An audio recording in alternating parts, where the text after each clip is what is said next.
وبركاته.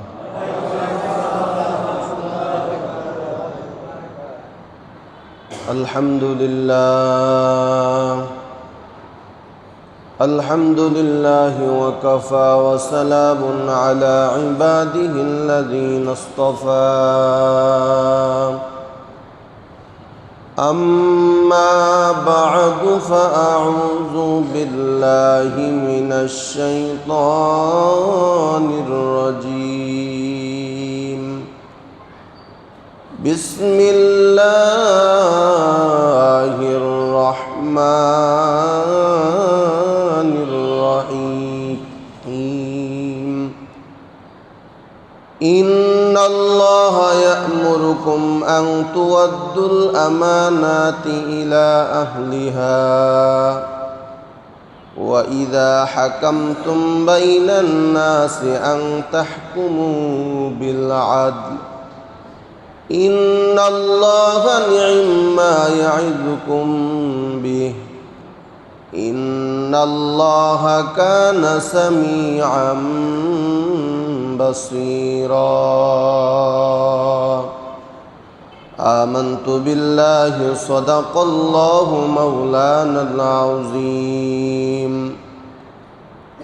وقال صاحب القرآن رسول الله صلى الله عليه وآله وسلم: آية المنافق ثلاث: إذا حدث كذب وإذا وعد أخلف وإذا أؤتمن خان، أو كما قال النبي عليه الصلاة والسلام.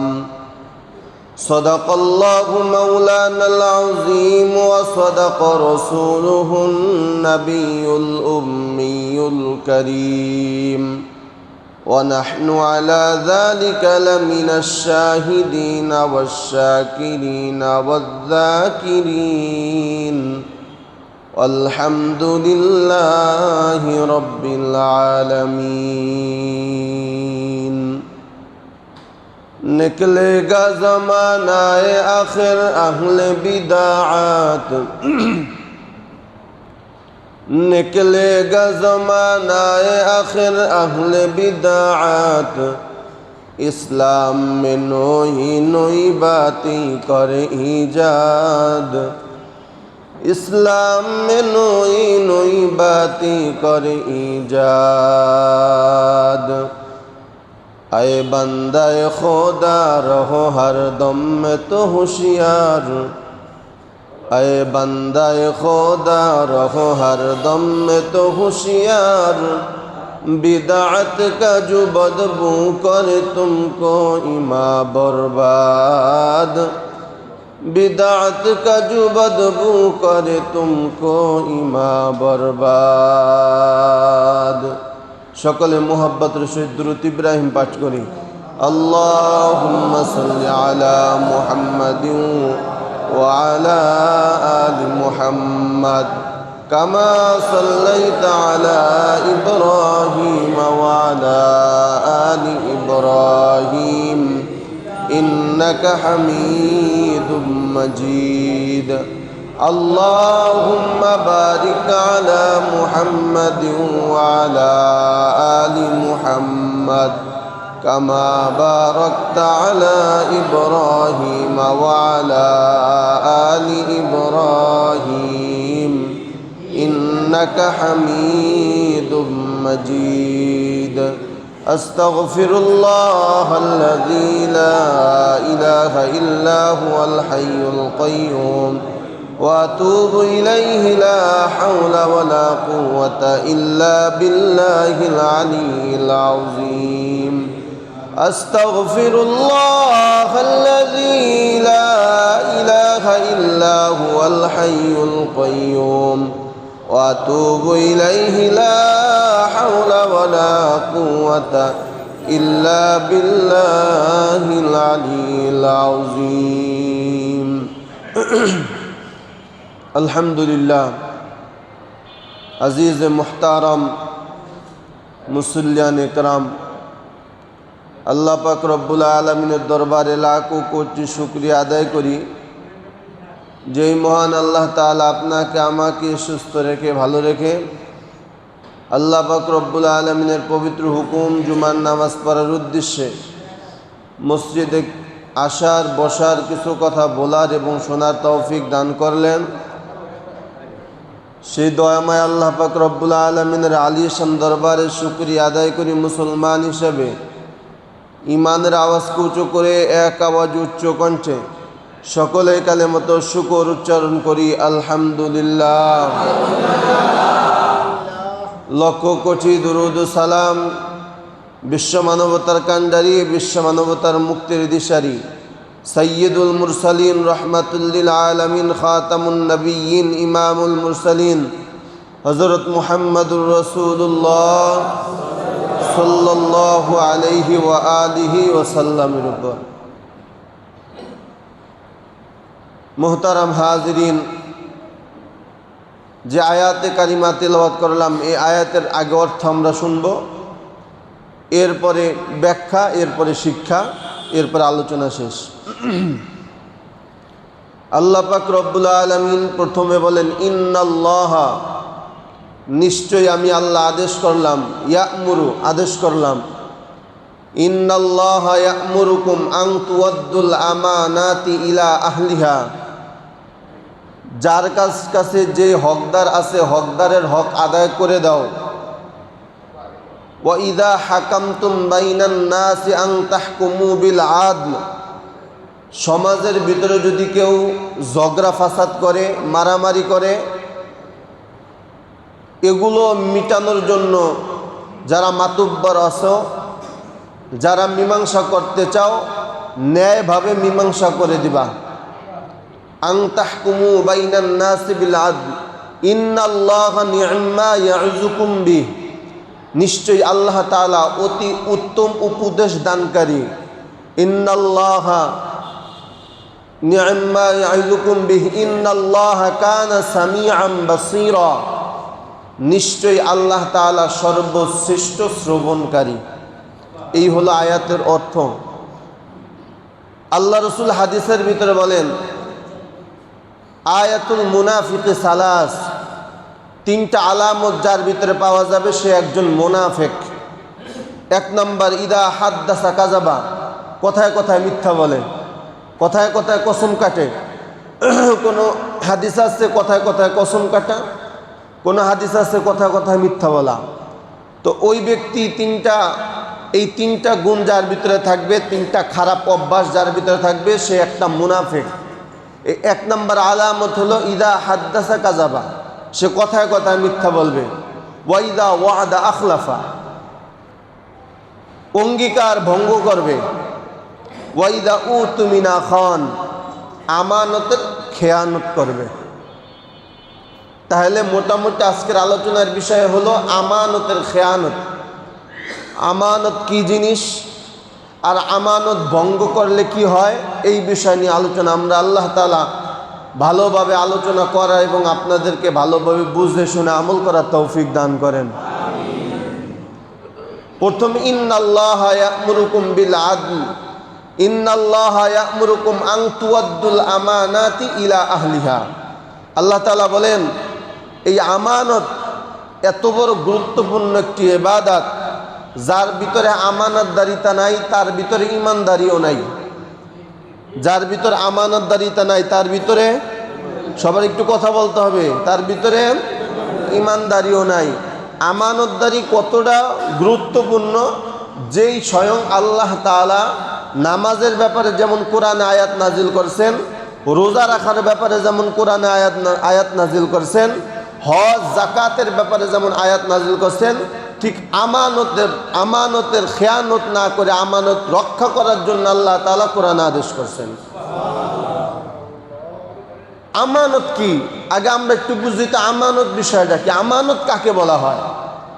আমানত বলা হয় যেই জিনিসের মালিক আপনি না। মনে করেন উদাহরণস্বরূপ গ্রাম অঞ্চলে দেখবেন অনেকে জমিন বন্ধক দেয় না, কথা বলে না, জমিন বন্ধক দেয়নি। আচ্ছা, জমিন বন্ধক দেওয়ার অর্থ কি আপনিই মালিক? নাকি 2 বছর চাষাবাদ করবা, এরপরে 2 বছর পরে আমার কি করবা, ফেরত দিবা? তাহলে আমানত বলা হয় যেই জিনিসের মালিক আমি না, সামান্য ভোগ করার জন্য আমাকে দেওয়া হয়, ওই জিনিসটা হলো আমানত। আর ওটাকে একেবারে মজবুতভাবে ঠিক রাখার নামেই হলো আমানত রক্ষা করা। যদি কেউ এই আমানতের খেয়ানত করে, আল্লাহ বলেন সে একজন মুনাফিক। তাহলে এক কথায় বুঝতে পারলাম, আমানত বলা হয় যেই জিনিসের মালিক আমি। সবাই বলে না কেন, যেই জিনিসের মালিক আমি না। যেই জিনিসের মালিক আমি না, ওটাই আমার কাছে আমানত। এবার বলেন তো, সব কিছুর মালিক কে?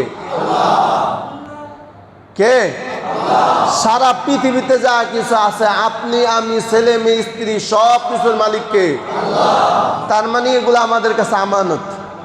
কথা কয় না, এগুলো আমাদের কাছে কি? এখন আল্লাহ তাআলা আবার কি বলছেন? আমানতের খেয়ানত করবা, তুমি একজন মুনাফিক। আমানত রক্ষা করবা, তুমি একজন জান্নাতি মানুষ। খুব খেয়াল করেন, খুব কঠিন কথা। আমার মালিকও আমি না, আমার ছেলে মেয়ের মালিকও, কথা কয় না, আমার টাকা পয়সার মালিকও, আমার হাতের মালিক, আমার চোখের মালিক, কথা বলেন সবাই, আমি না। আমার জীবনের মালিক। তাহলে এই মালিককে আমাদেরকে ভোগ করার জন্য হাত দিছেন, আমাদেরকে ভোগ করার জন্য চোখ দিছেন, আমাদেরকে টাকা ভোগ করার জন্য দিছেন, আমার পাও আল্লাহ তাআলা ভোগ করার জন্য দিছেন। বাকি এগুলার মালিক হলেন আল্লাহ। হেফাজতের দায়িত্ব দিলেন আমাদেরকে। এই আমানতের যে খেয়ানত করবে, সে 1 নম্বরে মুনাফিক, 2 নম্বরে তার ঠিকানা চিরস্থায়ী জাহান্নাম। নাউজুবিল্লাহ। এজন্য আল্লাহ রাব্বুল আলামিন বলেন, আমানতদারি যার ভিতরে নাই, তার ভিতরে ঈমানদারিও নাই। যার ভিতরে আমানত নাই, তার ভিতরে ঈমান নাই। এজন্য আমানত, প্রত্যেকটা জিনিসের আমানতের হেফাজত করতে হবে। আমানতের কোনো খেয়ানত করা যাবে। সে একজন মুনাফিক। মুনাফিকের আলামত 3টা বললাম। 1 নম্বরে কথায় কথায় কি বলা? সবাই বলেন, কথায় কথায় মিথ্যা বলা। 2 নম্বরে অঙ্গীকার ভঙ্গ করা, ওয়াদা দেওয়ার পর ওয়াদা বরখেলাপ করা। 3 নম্বরে আমানতের খেয়ানত করা। এই 3টা ব্যাপারের কোনো একটাও যদি কাহারো ভিতরে থাকে, কোনো সন্দেহ নাই সে একজন মুনাফিক। সে একজন কি? মুনাফিক। আর মুনাফিকের শাস্তিটা কি জানেন? মুনাফিক একটা বেঈমান থেকেও খারাপ, মুনাফিক একটা হিন্দুর থেকেও খারাপ, মুনাফিক একটা খ্রিস্টান থেকেও খারাপ। পৃথিবীর সর্বনিকৃষ্ট মানুষই হলো মুনাফিক। মুনাফিকের চেয়ে খারাপ মানুষ পৃথিবীতে বেঈমানও না। এই মুনাফিকের আর একটা আলামত হলো, মুখে বলে একটা, কাজে করে। কথা বলে না কেন, মুখে বলে একটা, কাজে করে। এই হলো মুনাফিকের 4টা আলামত। এর ভিতরে সবচেয়ে গুরুত্বপূর্ণ আলামত হলো মুখে বলে একটা, কাজে করে আর একটা। 2 নম্বর হলো আমানতের খেয়ানত করে। 3 নম্বরে ওয়াদা ভঙ্গ করে। 4 নম্বরে কথায় কথায় মিথ্যা বলে। আল্লাহ আমাদের 4 খারাপ গুণ থেকে আল্লাহ হেফাজত করুক, সকলে বলে আমিন। তাহলে আমানত, আল্লাহ পাক রব্বুল আলামিন বলেন, আমানত ঠিক রাখবা, আমি আল্লাহ তোমার আমানত ঠিক রাখবো। তোমার আমানত আমি আল্লাহর কাছে জান্নাত, আর তোমার জীবন আমি আল্লাহ তোমার দান করলাম, এটা তোমার কাছে আমার আমানত। অতএব আমার হাত তুমি ঠিক রাখবা, আমার চক্ষু তুমি ঠিক রাখবা, তোমার যে জীবনটা দিছি জীবনটা তুমি ঠিক রাখবা। আমানতের খেয়ানত করবা না, আমি তোমার আমানতেরও খেয়ানত করব না। তার মানে তোমার জীবনটা যদি সুন্দরভাবে পরিচালনা করো, আমানত যদি রক্ষা করো, আমি আল্লাহ মরণের পরে তোমার জান্নাতটা দিয়াও আমি তোমার আমানত রক্ষা করব। আল্লাহ রাব্বুল আলামিন বলেন, ইন্নাল্লাহা ইয়া'মুরুকুম আন তুআদ্দুল আমানাতি ইলা আহলিহা। আল্লাহ পাক রব্বুল আলামিন বলেন, হে দুনিয়ার মুসলমান, তোমরা আমানত রক্ষা করো, আমানতের খেয়ানত করবা না। আমানত কয়েক প্রকার। এর ভিতরে আল্লাহ পাক রব্বুল আলামিনের পয়গম্বর বলেন, আমানত হলো মানে দায়িত্ব দেওয়া। আমানত মানে কি? আমানত মানে হলো দায়িত্ব দেওয়া। কেমন দায়িত্ব? যাদের ছেলে মেয়ে আছে ছেলে মেয়ের দায়িত্ব হলো বাবার, ছেলে মেয়ের দায়িত্ব হলো মার। এই আমানত যদি নষ্ট করা হয়, কাল কিয়ামতের ময়দানে আল্লাহ তার বান্দার কাঠগড়ায় দাঁড় করাবে। মা বাবা সন্তানের দায়িত্ব নিবে, স্ত্রী স্বামীর দায়িত্ব নিবে, স্বামী স্ত্রীর দায়িত্ব নিবে। আমানতের খেয়ানত করা যাবে, এই দায়িত্ব আল্লাহ পাক রব্বুল আলামিন আপনাকে আমাকে দিয়েছেন। পয়গম্বর বলেন, কুল্লুকুম রাইন ওয়া কুল্লুকুম মাসউলুন আন রাইয়াতিহি। প্রত্যেকটা মানুষ দায়িত্বশীল। ঘরের ভিতরে বাবা ছেলে মেয়েদের জন্য দায়িত্বশীল, স্ত্রীর জন্য স্বামী দায়িত্বশীল। এই দায়িত্বর দিক দিয়ে যদি কেউ অবহেলা করলো, মানে আমানতের খেয়ানত করলো, কেউ যদি আমানতের খেয়ানত করে, তার প্রথমে নামটা উঠবে মুনাফিকের খাতায়, দ্বিতীয় নম্বরে তার ঠিকানা হবে চিরস্থায়ী জাহান্নাম। নাউযুবিল্লাহ। মুহতারাম হাজিরিন, এর জন্য আমানতের খেয়ানত করা যাবে না। আল্লাহ পাক রব্বুল আলামিন বলেন, আমি আল্লাহ তোমাদের কাছে আমানত দিলাম তোমাদের জীবন, তোমার জীবনটা আমি আল্লাহ তাআলা তোমাদের কাছে, তোমাদের জীবনটা আমানত হিসেবে রাখলাম। আমি আল্লাহ তোমাকে হাত দিলাম, এত সুন্দর হাত আমি আল্লাহ তোমাকে দান করলাম। এটা ভাবিও না এই হাত দ্বারা যা ইচ্ছা তাই করতে পারবা। আল্লাহ তাআলা বলেন, না না, এই হাত দিলাম আমি আল্লাহ তাআলার পক্ষ থেকে, দুনিয়ার মানুষ তোমাকে হাত দেয় নাই। এই হাতের আমানত রক্ষা করতে হবে, খেয়ানত করা যাবে না। তাহলে আল্লাহ বলে দেন, আমি আমার হাতের আমানত রক্ষা কিভাবে করব? আল্লাহ তাআলা বলেন, এই হাত দ্বারা যে সমস্ত জিনিস আমি আল্লাহ ধরার জন্য বলি, ওই সমস্ত জিনিস এই হাত দ্বারা ধরবা। যেই জিনিসকে আমি আল্লাহ ধরতে নিষেধ করছি তা থেকে হাতকে বিরত রাখবা, তাহলেই হবে তোমার আমানত রক্ষা করা। চিৎকার মেরে কন্যা সুবহানাল্লাহ।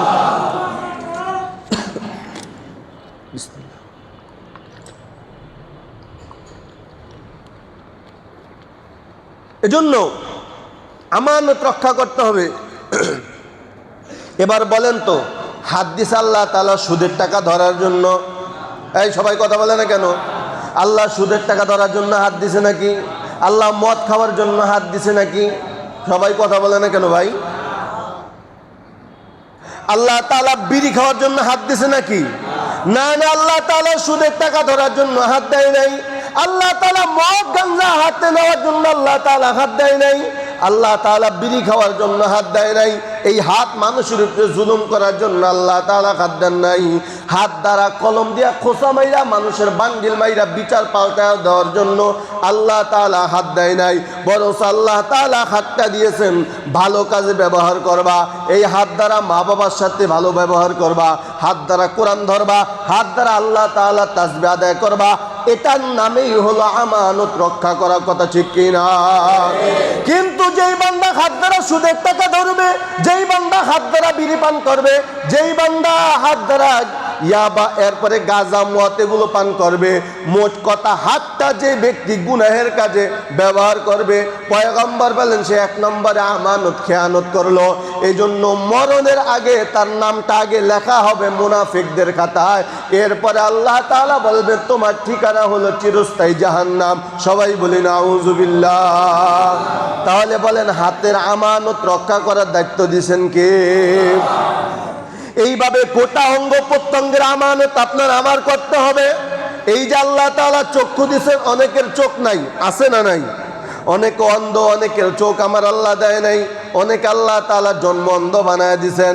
এ আমার কলিজার টুকরা যুবক ভাই, যাদের চোখ আছে দুনিয়া দেখতে পারো, মা দেখতে পারো, বাবা দেখতে পারো, আল্লাহ তাআলা বলেন বান্দারে আমি আল্লাহ তোমাকে চক্ষু দান করলাম, মনে মনে ভাবিও না যা ইচ্ছা আমি তাই দেখতে পারবো। না না, ও বান্দা, আমি আল্লাহ তোমার চক্ষু দান করলাম, এই চক্ষুটা কিন্তু তোমার কাছে আমি আল্লাহর আমানত। চক্ষু আমি আল্লাহ তোমার কাছে আমানত হিসাবে দিলাম। আমানতের খেয়ানত করা যাবে না। আমানতের খেয়ানত কখন হয়? বলে যখন চোখ দ্বারা কোনো হারাম কাজের দিকে তাকানো হয় তখনই খেয়ানত হয়ে যায়। চোখ দ্বারা যখন গুনাহের দিকে তাকানো হয় তখনই খেয়ানত হয়ে যায়। চোখের দ্বারা কোনো বেগানা নারীর দিকে যখন তাকানো হয় সাথে সাথে চোখের আমানতের খেয়ানত হয়, কথা ঠিক কিনা? এই জন্য প্রত্যেকটা অঙ্গ প্রত্যঙ্গের ব্যাপার আল্লাহ তাআলার কাছে জবাব দিতে হবে। এজন্য আল্লাহ পাক রব্বুল আলামিন বলেন, বান্দারে তাকায় দেখ, আমি আল্লাহ কত মানুষরে অন্ধ বানাইছি, আমি আল্লাহ তোর অন্ধ বানাই নাই। আমি আল্লাহ তোর চক্ষু দিলাম, আমি আল্লাহ তোর এত সুন্দর দৃষ্টি শক্তি দিলাম। এরপর আমি আল্লাহ তোমাকে দুনিয়ার সব কিছু দেখার মতন আমি আল্লাহ শক্তি দিলাম। অথচ তোমার পাশে আর এক বান্দা আছে, আজও পর্যন্ত মা কেমন বাবা কেমন দেখতে পারলো না। এত কঠিন কষ্টের ভিতরে আমি আল্লাহ তাআলা তোমাকে রাখলাম, ওই বান্দাকে রাখলাম। আর আমি আল্লাহ তোমাকে দৃষ্টিশক্তি দিলাম, এমনি এমনি দেই নাই। কিয়ামতের ময়দানে আমি আল্লাহ চোখের আমানত রক্ষা করছো কিনা, এই ব্যাপারে আমি আল্লাহ তোমার কাছ থেকে হিসাব নেব। কথা ঠিক কিনা?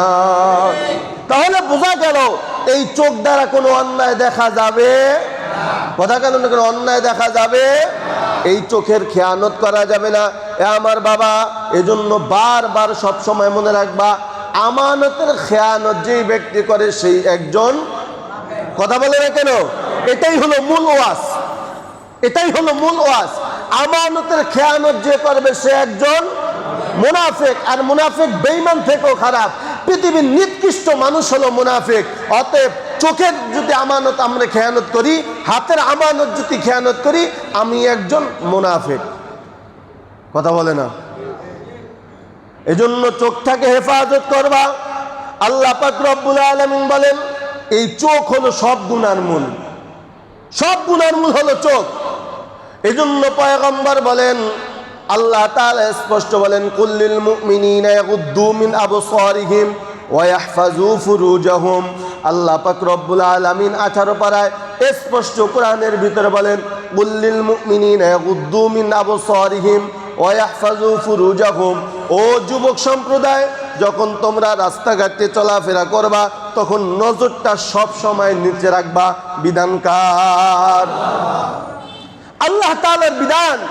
যখন তোমরা রাস্তাঘাটে চলাফেরা করবা নজরটা কোথায় রাখবা? কোথায়? ওয়াহফাজু ফুরুজাহুম, নজরটা কোথায় রাখবা? বলে নজরটা নিচে রাখবা, নিচের দিকে রাখবা। লাভ কি? বলে ওয়াহফাজু ফুরুজাহুম, আমি আল্লাহ বেগানার নজর থেকে তোমাকে হেফাজত করব। আল্লাহ তাআলাই বলে দিতেছেন, বান্দা যখন রাস্তাঘাটে হাঁটবা নজরটা নিচে রাখবা, বেগানার নজর থেকে হেফাজত করবেন কে? এজন্য মুহতারাম হাজিরিন, বাবাজিরা আমার, এই চোখ কিন্তু আমার কাছে আপনার কাছে আমানত। এই চোখের খেয়ানত করা যাবে না। একটা মাসআলা মনে রাখবেন, যাকে সরাসরি দেখা জায়েজ নাই তারে ফেসবুকেও দেওয়া জায়েজ নাই।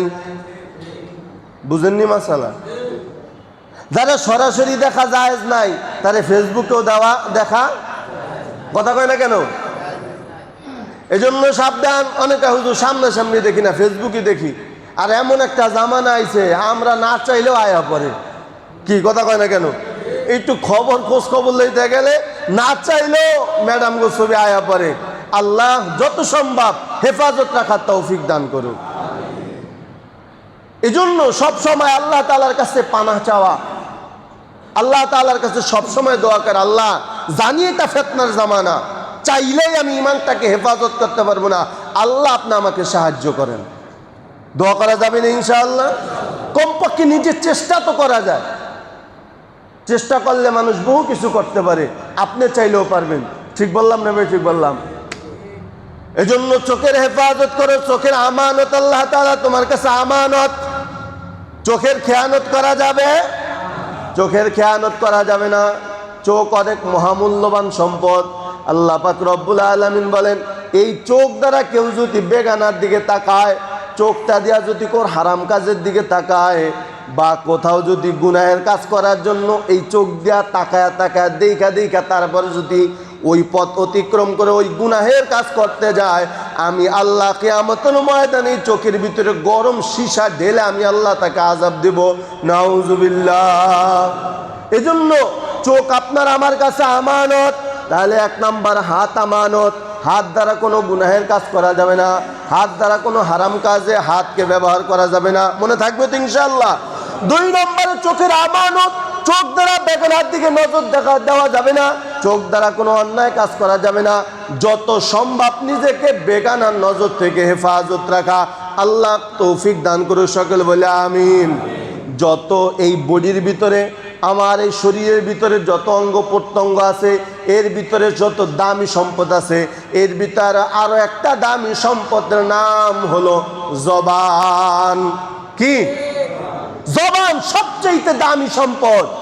এজন্য কথায় একটা প্রবাদ বাক্য আছে, এই জবানেই জয়, এই জবানেই, কথা কয় না কেন, এই জবানেই জয়, এই জবানেই ক্ষয়। জজ সাহেব যখন কারো বিরুদ্ধে ফাঁসির রায় দেয়, কি দেয়া বলে? কি দেয়া বলে? জবান দেয়া বলে না? আবার যদি কাউকে বেকসুর খালাস দেয়, কি দেয়া বলে? জবান দেয়া বলে। তাইলে এই জবানই জয়, এই জবানেই। অতএব এই জবানটা সবচেয়ে দামি সম্পদ। পয়গম্বর কসম খায়া বলেন, ক্বালা রাসূলুল্লাহ সাল্লাল্লাহু আলাইহি ওয়া আলিহি ওয়া সাল্লাম, মাইয়াজমাল লিমা বাইনা লাহইয়াইহি ওয়া মা বাইনা রিজলাইন আজমাল্লাহুল জান্নাহ। পয়গম্বর বলেন, ও উম্মত, তুমি দুইটা জিনিস হেফাজতের জিম্মা যদি নাও, আমি নবী তোমাকে জান্নাতে যাওয়ার জিম্মা নিব। কয়টা জিনিস? দুইটা জিনিস হেফাজতের জিম্মা যদি তুমি নাও, আমি নবী তোমাকে জান্নাতে যাওয়ার জিম্মা নিব। এক নাম্বার হলো জবানের হেফাজত। কিসের হেফাজত? জবানের হেফাজতি করতে পারো হে মুমিন, আমি আল্লাহর নবী তোমাকে জান্নাতে যাওয়ার জিম্মা নিব। এখন জবানের হেফাজতটা কেমন ভাবে করব? জবান দ্বারা কোনো অশালীন গালি দেওয়া যাবে না, জবান দ্বারা কোনো অশালীন কথা বলা যাবে না, জবান দ্বারা কারো নামে গীবত করা যাবে না। মোট কথা, জবানটাকে কোনো হারাম কাজ বা অন্যায় কাজে ব্যবহার করা যাবে না। কথা ঠিক কিনা? আপনি তাকায় দেখেন, কত মানুষ বোবা, কথা বলতে পারে না, আছে না নাই? আল্লাহ তাআলা কিয়ামতের ময়দানে এই মানুষটাকে আপনার পাশাপাশি নিয়ে দাঁড় করাবে। আল্লাহ তাআলা বলে, বান্দারে তাকায় দেখ, এই বান্দা বাবা বলে ডাকতে পারে না, মা বলে ডাকতে পারে না, দুনিয়ার আপন কাউকে স্পষ্টভাবে জবান দেওয়া ডাকতে পারে না। আমি আল্লাহ ওরে বোবা বানাইছি। বান্দা, তোরে কিন্তু আমি আল্লাহ বোবা বানাই নাই। তোরা আমি আল্লাহ কথা বলার শক্তি দিছি, আমি আল্লাহ তোরে বাক শক্তি দিছি, আমি আল্লাহ তোর জবানটারে সুন্দর রাখছি। এই জবান দ্বারা খারাপ কাজে ব্যবহার করছো, মানুষকে গালি দিয়েছো, মানুষকে ধমক দিয়েছো, মানুষের নামে গীবত করছো, জবান দ্বারা বিড়ি পান করছো, মদ খাইছো, গাঞ্জা খাইছো, আমি আল্লাহর আমানতের খেয়ানত করছো, আমি আল্লাহ তোমাকে চিরস্থায়ী জাহান্নামী বলে ঘোষণা দিলাম। নাউজুবিল্লাহ। আবার সবকটা বলেন তো, যে আমানতের খেয়ানত করে সে কি? মনে আসেনি সবকটা? সে কি? অতএব জবানের খেয়ানত যে করবে সে কি? মনে থাকবে তো ইনশাআল্লাহ। জবানের হেফাজত করো হে মুমিন, সব সময় জবানটাকে হেফাজতে রাখার চেষ্টা করবা। জবান সবচেয়ে দামি সম্পদ। পয়গম্বর অন্য হাদিসের ভিতরে বলেন, কোন ব্যক্তি যদি এই জবানটাকে সব সময় হেফাজত রাখতে পারে, আল্লাহ তাআলা তাকে নিজে জান্নাতে যাওয়ার জিম্মা নিবে। জবান এত দামি সম্পদ। জবান আমার হাতের আগে চলে। এজন্য মুফাসসিরিন ইকরাম বলেন, দৈনিক প্রতিদিন জবানের অত্যাচার থেকে গোটা অঙ্গ প্রত্যঙ্গ আল্লাহর কাছে পানা চায়।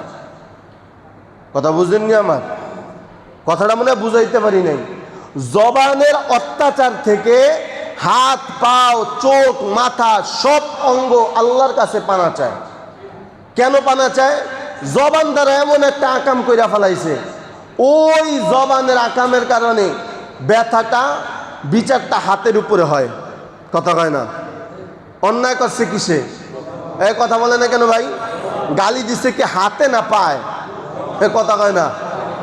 হাতে দিছে, পায়ে দিছে, মাথায় দিছে। গালি দিছে কিসে? জবানে। গালি দিছে কিসে? জবানে। এখন জবানেরই বিচার হয় না, হাতের মধ্যে আঘাত লাগে, পায়ের ভিতরে আঘাত লাগে, মাথার ভিতরে আঘাত লাগে। এই জন্য মুহাদ্দিসিন ইকরাম বলেন, একেবারে বডির ভিতরে, যত বডির ভিতরে আল্লাহ যত অঙ্গ প্রত্যঙ্গ দিছে, প্রত্যেকটা অঙ্গ প্রত্যঙ্গ এই জিহ্বার অভিশাপ থেকে আল্লাহ তাআলার কাছে পানা চায়। কারণ জিহ্বা এত বড় খারাপ, আবার এত দামি। আল্লাহ তাআলা বলেন, জিহ্বাকে যদি কেউ কন্ট্রোল করতে পারে, সে একজন কামেল মুত্তাকি হয়ে যাবে। এখন এই জিহ্বাকে আমি হেফাজত কিভাবে করব?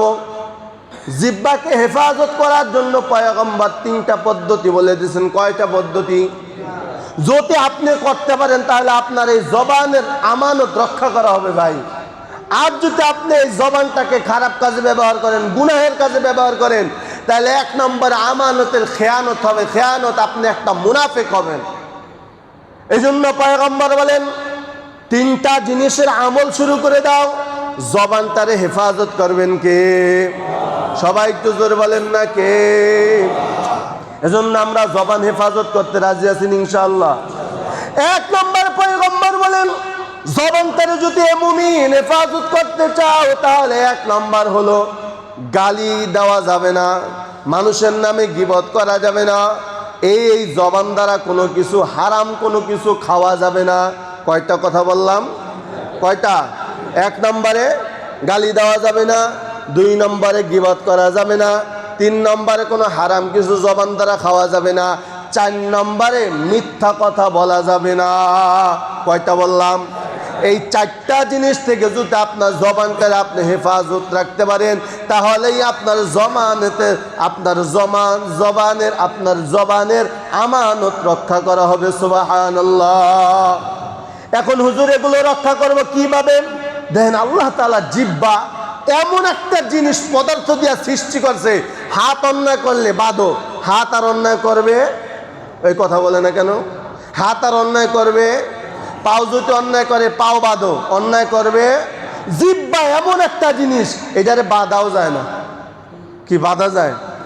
কোনো লাশাও জিহ্বার উপরে লাগে না, কষ্টিপ মাইরাও জিহ্বা আটকায় রাখা যায়, দেখেন আপনি, সুপার গ্লুপও লাগে না। আল্লাহ তাআলা এমন একটা পদার্থ দিয়া এই জবানটারে আল্লাহ তাআলা সৃষ্টি করছেন।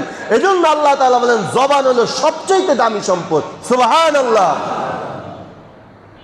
এজন্য জবানের হেফাজত করো। জবানের হেফাজত করার যত পদ্ধতি আছে এর ভিতরে 3টা পদ্ধতি। 1 নম্বর হলো জবানের গালাগালি বন্ধ করো, মিথ্যা কথা বলা বন্ধ করো, গীবাত করা বন্ধ করো, হারাম খাওয়া জবান দ্বারা বন্ধ করো, চালু করো মাওলা পাকের জিকির। সুবহানাল্লাহ। শুধু শুধু জবানরে বন্ধ করে লাভ নাই। হুজুর গালিও দিব না, মিথ্যা বলুম না, গীবত করুম না, কোনো কিছু খামো না, তাহলে জবানটা তো একটা কাজে লাগাইতে হবে। কথা বলে না কেন? কাজে লাগাইতে হবে না? ওই কাজটাই হলো মাওলা পাকের জিকির। জোরে কোন সুবহানাল্লাহ। ওয়াল টাইম মাওলা পাকের জিকির জবানের ভিতরে রাখবা। যখনই সময় পাইবা অযথা সময় নষ্ট করবা না, জবান দ্বারা আল্লাহ তাআলা জিকির করবা, অটোমেটিক আল্লাহ তাআলা তোমাকে জবানের আমানত রক্ষা করার তৌফিক দান করবে। সুবহানাল্লাহ। অতএব জবান হেফাজত করার 1 নম্বর পদ্ধতির নাম কি? জোরে বলেন। জিকির। জোরে বলেন কি? জবানের আমানত রক্ষা করার পদ্ধতির 1 নম্বর নাম কি? 2 নম্বর হলো বিশুদ্ধ কোরআনের তেলাওয়াত। বিশুদ্ধ কোরআনের তেলাওয়াত। কয় হুজুর কোরআন শরীফ পারি না। অনেকে আছে ফট করে কয় হুজুর কোরআন শরীফ পারি না। যা পারেন তাই পড়বেন। সূরা ফাতিহা পারেন না? কথা বলে না কেন? সূরা ফাতিহা পারেন না? বাস ওইটাই পড়বেন। বিসমিল্লাহ পারেন না? বিসমিল্লাহ পড়বেন। আর যদি কোন হুজুর না বিসমিল্লাহ পারি না, তাহলে কচু গাছের লাগে যায় ফাঁসি দেন আপনি। আল্লাহ হেদায়েত দান করুক, সকলে বলে আমিন। এজন্য জবান হেফাজত করার 2 নম্বর পদ্ধতির নাম হলো, কথা বলে না কেন, কোরআন তেলাওয়াত। কি? জোরে বলেন। কোরআন তেলাওয়াত। 1 নম্বর বললাম জিকির, 2 নম্বর হলো বিশুদ্ধ কোরআনের তেলাওয়াত, 3 নম্বর হলো নবীর উপরে দুরূদ শরীফ। সুবহানাল্লাহ। পয়গম্বর বলেন কোন বান্দা যদি সব সময় আমি নবীর উপরে দুরূদ পড়ে, পয়গম্বর হাদিস শরীফের ভিতরে বলেন ক্বালা রাসূলুল্লাহ সাল্লাল্লাহু আলাইহি ওয়া আলিহি ওয়াসাল্লাম, পয়গম্বর বলেন কোন ব্যক্তি যদি একবার আমি নবীর উপরে দুরূদ পড়ে, মান সাল্লা আলাইয়া ওয়াহিদাতান সাল্লাল্লাহু আলাইহি আশরা, কেউ যদি আমি নবীর উপরে একবার দুরূদ পড়ে 10টা রহমত আমি আল্লাহ তাকে দান করব। কয়টা রহমত? 10টা রহমত আল্লাহ তাআলা সাথে সাথে নাজিল করবেন। পয়গম্বর বলেন শুধু 10টা রহমত না, 10টা গুনাহ তার আমলনামা থেকে কেটে দেব, 10টা নেক তার আমলনামায় লিখে দিব, 10 গুণ মর্যাদা আমি আল্লাহ তার বাড়ায়া দেব। এজন্য বেশি বেশি দুরূদ শরীফ পড়ি ভাই। সম্মান পাওয়ার জন্য কোনো মানুষের পিছনে ঘোরার দরকার নাই। দুরূদ শরীফের আমল করেন, আপনাকে সম্মানিত বানায় দিবেন কে? আল্লাহ তাআলা বানায় দিবেন। এজন্য বেশি বেশি দুরূদের আমল করো, বেশি বেশি দুরূদ শরীফ জবানে রাখো। একেবারে না পারলে সংক্ষেপে পড়বা সাল্লাল্লাহু আলাইহি ওয়াসাল্লাম, সাল্লাল্লাহু আলাইহি ওয়াসাল্লাম পড়েন সবাই। এতটুকু পড়া যাবে না? হাদিস শরীফের ভিতরে পয়গম্বর বলেন, কোন ব্যক্তি যদি দৈনিক 1000 বার, কতবার? 1000 বার যদি নবীর নামে দুরূদ পড়ে, আল্লাহ রাসূল বলেন ওই ব্যক্তির মরণ হবে না, মরণ হবে না যতক্ষণ পর্যন্ত তার নামটা জান্নাতের লিস্টের মধ্যে উঠানো না হবে। সুবহানাল্লাহ। এজন্য জবান হেফাজতের পদ্ধতি হলো 3টা। 1 নম্বরে জিকির, 2 নম্বরে কোরআনে কারিমের তেলাওয়াত, 3 নম্বর হলো নবীর উপরে দুরূদ শরীফ। সুবহানাল্লাহ। মুহতারাম হাজিরিন, তাহলে মূল কথায় আসি। আল্লাহ পাক রব্বুল আলামিন বলেন, ইন্নাল্লাহা ইয়া'মুরুকুম আন তুআদ্দুল আমানাতি ইলা আহলিহা। আমি আল্লাহ তোমাদের কাছে আমানত দিলাম, তোমাদের জীবনটা তোমাদের কাছে আমানত, তোমাদের হাত তোমাদের কাছে আমানত, তোমাদের জবান তোমাদের কাছে আমানত, তোমাদের চক্ষু তোমাদের কাছে আমানত। অতএব একটা অঙ্গ প্রত্যঙ্গের আমানতের খিয়ানত যদি করো বান্দা, কিয়ামতের ময়দানে আমি আল্লাহ তোমার কাছ থেকে জবাব নিব। কথা ঠিক কি না? এজন্য আমানতের খেয়ানত করা যাবে না, আমানতের খেয়ানত করা যাবে না। আমার হাত কোনো অন্যায় কাজে ব্যবহার করা যাবে না, আমার চক্ষু কোনো অন্যায় কাজে ব্যবহার করা যাবে না, আমার জবান কোনো অন্যায় কাজে ব্যবহার করা যাবে না, আমার গোটা অঙ্গ প্রত্যঙ্গ কোনো অন্যায় কাজে ব্যবহার করা যাবে না। এইভাবে যদি আপনি সমস্ত অন্যায় থেকে নিজেকে হেফাজত রাখতে পারেন, আল্লাহ পাক রব্বুল আলামিন বলেন, তাহলে তুমি আমানত রক্ষা করছো। মরতে দেরি, আমি আল্লাহ জান্নাতের মেহমান বানাইতে দেরি করব না। তাহলে এই হলো নিজের অঙ্গ প্রত্যঙ্গের আমানত রক্ষা করার পদ্ধতি। 2 নম্বর আমানত, আমানত বিল ইবাদা, ইবাদতের আমানত। ইবাদতের কি? ইবাদতের আমানত আছে। ইবাদতের আমানত কি? আল্লাহ তাআলার জন্য যে আমলটা করা হয়, ওই আমলটা আল্লাহ যেইভাবে করতে বলেন ওইভাবে করার নামেই হলো ইবাদতের আমানত।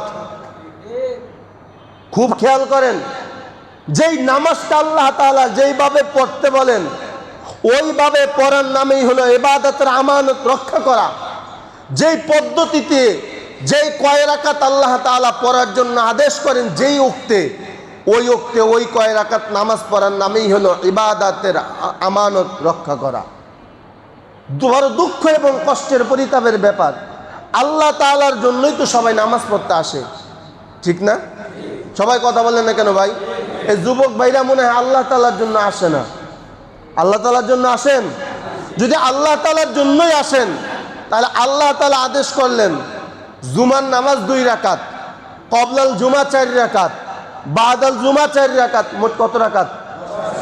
কয় রাকাত? এখন আপনি জুমার নামাজটা পড়া গেলেন গা, কবলাল জুমা পড়লেন না, বাদাল জুমা পড়লেন না, আপনি আমানতের খেয়ানত করলেন। আপনি 1 নম্বরে মুনাফিক, আপনার চিরস্থায়ী ঠিকানা জাহান্নাম। এমনি এমনি আল্লাহ তাআলা জান্নাত দিয়া দিবে, এত সোজা, এত সোজা। সারা সপ্তাহে খবর নাই, মসজিদে এসে আপনি শুক্রবার দিন হাজিরা দিয়া যাইবেন। এটাকে আমানতের, এটাকে আমানত রক্ষা করা বলে না, এটাকে আমানত রক্ষা করা বলে না। এতক্ষণ আলোচনা করলাম শুধু অঙ্গ প্রত্যঙ্গের আমানত কিভাবে রক্ষা করবেন, এবার ইবাদতের আমানত রক্ষা কিভাবে করবেন। পয়গম্বর বলেন, সল্লু কামা রাআইতুমুনি উসাল্লি, আমি রাসূল যেভাবে নামাজ পড়ছি তোমরা ওইভাবে নামাজ পড়ো। যদি পড়ো তাহলেই হবে ইবাদতের আমানত রক্ষা করা।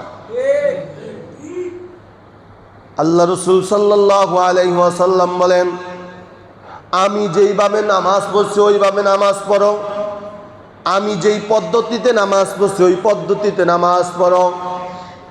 আমি নবী যেইভাবে নামাজের রুকু আদায় করছি ওইভাবে রুকুনগুলো আদায় করো। এই জন্যই তো আমি আল্লাহ আমার পয়গম্বরকে এত দামি বানায় দিলাম আমানত রক্ষা করার কারণে। ও মুমিন, তোমরাও যদি আমানত রক্ষা করতে পারো, আমি আল্লাহ তোমাদেরকে দামি বানায় দেব। সুবহানাল্লাহ। এখানে মুহাদ্দিসিন ইকরাম ব্যাখ্যা দিয়া বলেন, পয়গম্বর যে বললেন সল্লু কামা রাআইতুমুনি উসাল্লি, নামাজ পড়ো আমি পয়গম্বরকে যেভাবে তোমরা নামাজ পড়তে দেখো। সাহাবা একরাম দেখছেন কিভাবে পয়গম্বর নামাজ পড়ছেন, এরপরে সাহাবা একরামকে দেখছেন তাবিঈন কিভাবে তারা নামাজ পড়ছেন, তাবিঈনদেরকে দেখছেন তাবিঈনরা কিভাবে নামাজ পড়ছেন, এবার উলামা একরামরা দেখছেন তাবিঈনরা কিভাবে নামাজ পড়ছেন। এখন আমরা সাধারণ মানুষ দেখি উলামা একরামরা কিভাবে নামাজ পড়ে, কথা ঠিক কিনা? এইভাবে নামাজ যদি পড়তে পারো তাহলেই তবে হবে তোমার ইবাদতের আমানত রক্ষা করা। মুহাদ্দিসিন ইকরাম ব্যাখ্যা দিয়া বলেন, পয়গম্বর যে বললেন আমি যেই তরিকায় নামাজ পড়ি ওই তরিকায় নামাজ পড়ো। আমানত, ইবাদতের আমানত রক্ষা করার ক্ষেত্রে আমি নবী যেইভাবে নামাজ পড়ি ওইভাবে নামাজ পড়ো। আমি নবী যেই পদ্ধতি অবলম্বন করে নামাজ পড়ি ওইভাবে অবলম্বন পদ্ধতি করে নামাজ পড়ো।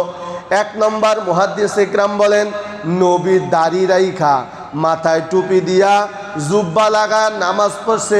ও মুমিন, কমপক্ষে দাড়িটা রাইখা নবীর সুন্নত মাইনা নামাজ পড়ো, তাহলেই হবে ইবাদতের আমানত রক্ষা করা, কথা ঠিক কিনা? খুব গভীর ভাই, খুব গভীর কথা। রসুল বলেন আমি যেইভাবে নামাজ পড়ছি ওইভাবে পড়ো, তাহলে রসুল কি দাড়ি ছাড়া নামাজ পড়ছে? এই কথা বলে না কেন? রসুল টুপি ছাড়া নামাজ পড়ছে? রসুল প্যান্ট শার্ট পরে নামাজ পড়ছে? আমি এই ফতোয়া দিতেছি না, আল্লাহর কসম আমি এই ফতোয়া দিতেছি না যে প্যান্ট শার্ট পরা হারাম, আমি এই ফতোয়া দিতেছি না।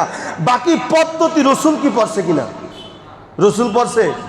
তাইলে উম্মত হিসাবে দরদ নিয়ে বলতে চাই, আমরা সবাই পাঞ্জাবি পরার চেষ্টা করবো ইনশাআল্লাহ, দাড়ি রাখার চেষ্টা করবো ইনশাআল্লাহ। কমপক্ষে পাঞ্জাবিও পড়তে না পারলে দাড়িটা তো রাখতে পারি। কি কথা বলে না কেন ভাই? দাড়িটা তো রাখতে পারি।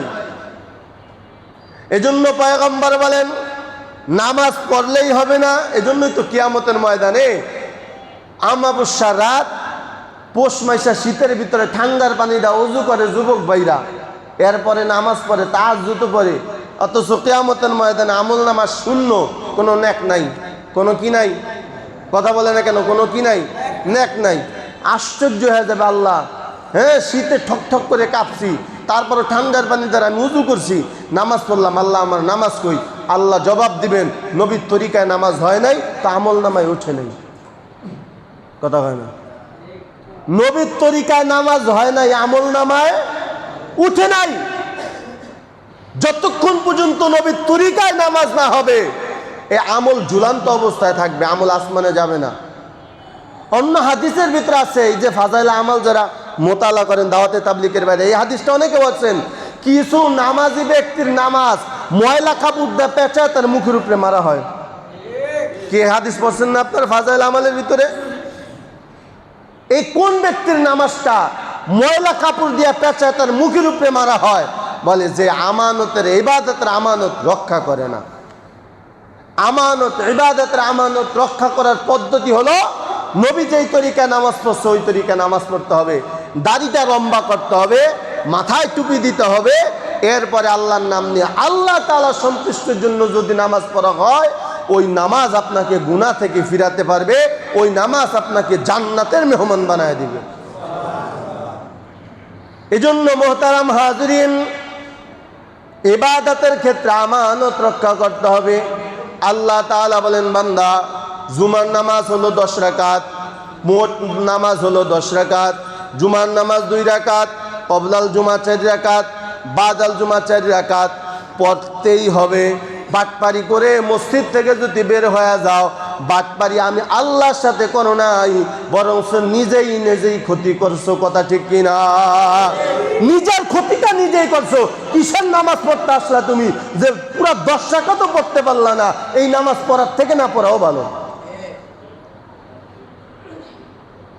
মোহতারাম হাজিরের জন্য সাবধান, ইবাদতের ক্ষেত্রে আমানত রক্ষা করো। ইবাদতের ক্ষেত্রে আমানত রক্ষা করার 2 নম্বর পদ্ধতি হলো পবিত্রতা অর্জন করা। কি করা? পবিত্রতা অর্জন করা। এমন প্যান্ট পরে টিস্যু পেপার ব্যবহার তো দূরের কথা, বসারও সুযোগ হয় না। এমন প্যান্ট পরে, না না, যেই প্যান্ট পরে আপনি বসে প্রস্রাব করতে পারবেন না, মুসলমান হয়ে ওই প্যান্ট পরা জায়েজ নাই। কথা বুঝেননি আমার? যেই প্যান্ট পরার মাধ্যমে আপনি যদি বৈশাখ প্রস্রাব করতে না পারেন, পবিত্রতা হাসিল করতে না পারেন, ওই প্যান্ট পরা মুসলমানের জন্য কি নাই? জায়েজ নাই। আফসুসের ব্যাপার, আফসুসের ব্যাপার, নাম বলবো না। এক যুবক ভাই আসছে আমার কাছে, হুজুর একটু আগে তো আমার বাপের জানাজা পড়াইলেন, আমিও তো আপনার সামনে ছিলাম, কিন্তু আমার বাপের জানাজা তো আমি পড়ছি, কিন্তু সন্দেহ হয়। কিসের সন্দেহ? আমার প্যান্টটা পাক না না পাক আমি তা জানি না। নাউজুবিল্লাহ বলেন। কত বড় দুঃখের ব্যাপার। এই কলিজার টুকরা যুবক ভাই, একটা মোবাইল ফোন না হইলেও 200 গ্রাম ওজন। একটা টিস্যু পেপারের কতটুকু ওজন? 4-5টা টিস্যু পেপার কয় কেজি ওজন? মোবাইল রাখতে পারেন পকেটের ভিতরে, মানি ব্যাগ রাখতে পারেন, টিস্যু পেপার রাখা যায় না? কথা বলে না, কথা বলে না। টিস্যু পেপার রাখা যায় না? বাবার জানাজা পড়ছে নাপাক অবস্থায়, এর থেকে কুলাঙ্গার সন্তান আর পৃথিবীতে আছে? এজন্য কলিজার টুকরা যুবক ভাই, হাদিসের ভিতরে একটা হাদিস শোনায় দিই। পয়গম্বর বলেন, কবরের ভিতরে সবচাইতে কঠিন শাস্তি দেওয়া হবে ওই ব্যক্তিকে যে প্রস্রাব পায়খানা করার পরে পুরাপুরি পবিত্রতা হাসিল করে না। বাড়ি মেরে চলে আসেন, সাবধান সাবধান, আল্লাহকে ভয় করেন, আল্লাহর আযাব গজবকে ভয় করেন। আল্লাহ হেদায়েত দান করুন, সকলে বলে আমিন।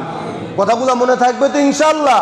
তাহলে আল্লাহ তাআলা আপনাকে আমাকে সুসংবাদ দিলেন, ইন্নাল্লাহা ইয়া'মুরুকুম আন তুআদ্দুল আমানাতি ইলা আহলিহা। তুমি আমি যদি আমানত রক্ষা করতে পারি, হাত দ্বারা কোনো অন্যায় করব না, হাতের আমানত রক্ষা হবে। চোখ দ্বারা কোনো অন্যায় করব না, চোখের আমানত রক্ষা হবে। জবান দ্বারা কোনো অন্যায় করব না, জবানের আমানত রক্ষা হবে।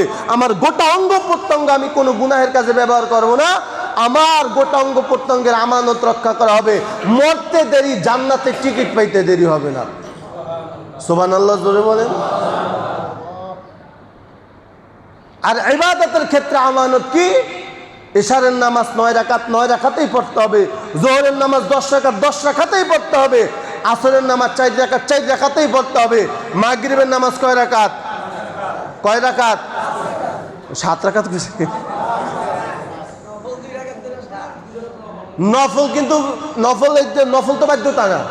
নফল কি বাধ্যতামূলক? না, নফল বাধ্যতামূলক না, বাধ্যতামূলক হলো 5 রাকাত। কয় রাকাত? 5 রাকাত। তাইলে যেই কয়েকটা আল্লাহ তাআলা যেই কয়েক রাকাত নামাজ নির্দিষ্ট করছেন, ওই কয় রাকাতেই পড়তে হবে। বাটপারি করবেন তা আপনি একজন মুনাফিক। ঠিক বললাম না? ঠিক বললাম। 2 নম্বর কথা, আল্লাহ তাআলা কি শুধু এশারি আইতে বলছেন? কথা হয় না। আল্লাহ তাআলা শুধু কি জুমায় আসতে বলছেন? শুধু শবে বরাতে আসতে বলছেন? শুধু শবে কদরে আসতে বলছেন? নাকি শুধু ঈদের নামাজ পড়তে বলছেন? আল্লাহ তাআলা বলেন, ইবাদতের ক্ষেত্রে আমানত হলো আমি আল্লাহর হুকুম যা আছে সব পালন করতে হবে। আমি আল্লাহর আমানত, আমি আল্লাহর ইবাদতের ক্ষেত্রে আমানত রক্ষা করার অর্থই হলো আল্লাহ তাআলার হুকুম যা আছে 5 ওয়াক্ত নামাজ তোর 5 ওয়াক্তই পড়তে হবে। শুধু জুমার নামাজে এসে হাজিরা দেওয়া যাও, মাথায় টুপিটা পর্যন্ত মসজিদে নিয়ে আসে না, টুপি সারা মসজিদে আসে, মনে হয় পার্কে ঘুরতে আসছে। আল্লাহ হেফাজত করুন, সকলে বলে আমিন। ভাই কষ্ট পায়েন না, গোসা করেন না, রাগ হয়েন না। কাল কিয়ামতের মাঝে আপনি যদি কাঠগড়ায় দাঁড়ায় যান, তখন আফসোস করবেন। এই আফসোসে কোনো কাজ আসবে না, কোনো কাজে আসবে না, কোনো কাজে আসবে না। এজন্য পয়গম্বর হযরত ওমর রাদিয়াল্লাহু তাআলা বলেন, আল্লাহ পাক রব্বুল আলামিনের রাসূলের সাহাবী হযরত ওমর রাদিয়াল্লাহু তাআলা বলেন যে তোমরা মরণের আগেই হিসাবটা কইরা নাও। হাসিবু ক্বাবলা আন তুহাসাবু, মুতু ক্বাবলা আন তামুতু। মরণ আসার পরে যে নামাজ পড়বা কোনো সুযোগ আছে? কথা বলেন না কেন? সুযোগ আছে? এমন পৃথিবীতে কোনো নবীরও কি আজরাইল সময় দিছে? হ্যাঁ, পয়গম্বর সুলাইমান আলাইহিস সালাতু ওয়াস সালামের ঘটনা আপনারা সবাই জানেন। আজরাইল বলছিল একটু দাঁড়াও, আমার যে বাইতুল আকসার মসজিদের কাজটা বাকি আছে, হিসাব কিতাবটা খালি একটু দিয়ে আসবো। সময় দিছিল? কথা বলে না কেন? সময় দিছিল না? মনে হয় কামরাঙ্গীরচরের মানুষের সময় দিবে? টুপিটা পরার সময় দিবে তো? না না না মুহতারাম হাজিরিন, এজন্য সময় থাকতে সময়ের মূল্য দেন। দাড়ি রাইখা ফেলান, মাথায় টুপিটা উঠায় নেন, দাড়ি ছাড়া তো নামাজই হয় না, আপনি কিসের নামাজ পড়েন? আল্লাহ হেদায়েত দান করুক, সকলে বলে আমিন। এজন্য ইবাদতের ক্ষেত্রে আমানত রক্ষা করতে হবে। 5 ওয়াক্ত নামাজ পড়বো না 2-3 ওয়াক্ত পড়বো? সবাই বলে না কেন? 5 ওয়াক্ত পড়বো না 2-3 ওয়াক্ত পড়বো? হারাম খাবো না হালাল খাবো? আল্লাহ তাআলা বলেন ইবাদতের ক্ষেত্রে আমানত রক্ষা করতে গেলে আমি আল্লাহ যা হুকুম আছে সব তোমার পালন করতে হবে। 2 নম্বর হলো রসুলের যত তরিকা আছে সব ধরতে হবে, তাহলে তোমার ইবাদতের ক্ষেত্রে আমানত রক্ষা হবে। আল্লাহ আমাদের সকলকে সহি বুঝ দান করে, সকলে বলে আমিন। যতটুকু আলোচনা করলাম এই আমানত রক্ষা করার আল্লাহ তাআলা আমাকে আমাদের সকলকে সহি তরিকা আল্লাহ তাআলা আমানত রক্ষা করার তৌফিক দান করুক, সকলে বলে আমিন। যা